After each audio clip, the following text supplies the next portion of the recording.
Ang video natin ngayon ay kung paano gumawa ng Google account or Gmail account.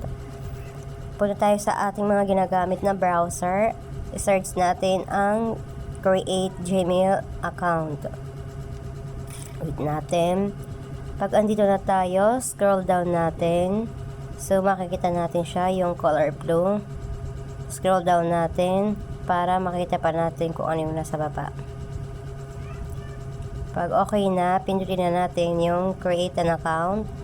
So dito makikita niyo yung create account din sa baba.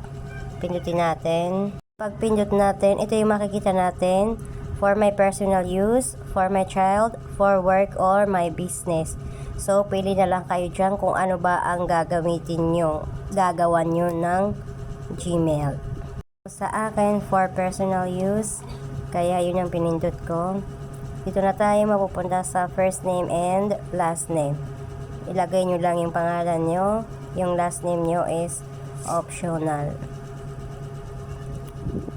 So, pag okay na, i-click ang next. Dito naman tayo sa basic information.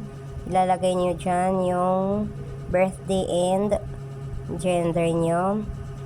Sample. After that, click ang next. So, dito naman sa choose your Gmail address. So, may mga suggestion sila dyan. Pili na lang kayo. At kung wala kayong nagustuhan, pwede kayong gumawa ng sarili nyong Gmail address. So, pindutin lamang yung create your own. Kapag okay na, nakapili na kayo kung ang gagamitin nyo or gagawa kayo ng sarili nyo, i-click ang next. So, dito naman mapupunta sa create strong password. So, maglagay na lang kayo ng password dyan. Pagkatapos, i-click ang next. So, dito naman, confirm you are not a robot. Kailangan yung ilagay yung phone number nyo dyan. Ayan. Hintayin natin. So, dito magbe-verify si Google dyan sa magsisend ng ating confirmation. Tapos, i-click ang next. At dito tayo maglalagay ng code na isi-send nila sa ating mga number na nilagay kanina. So, wait natin. Minsan, medyo matagal mag-send. Pag okay na, pag meron na, ilagay na natin.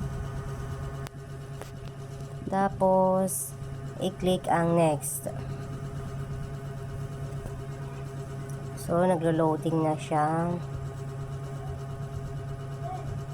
Pag okay na, dito naman tayo sa add recovery email.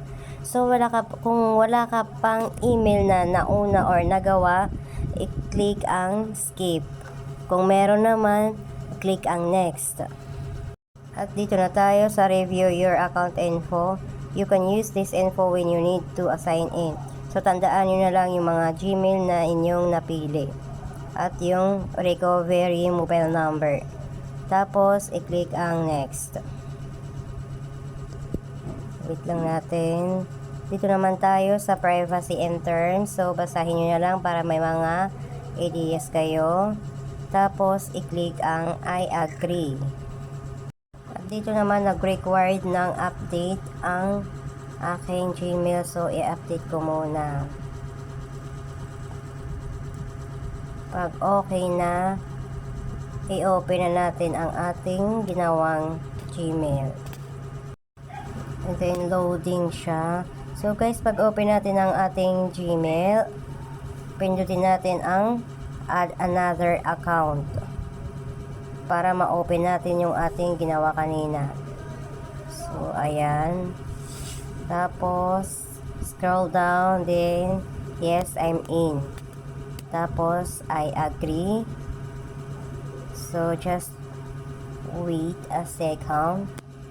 Then, pindutin natin yung ating profile sa taas para may palit natin yung ating ginawang Gmail. So, ito na siya.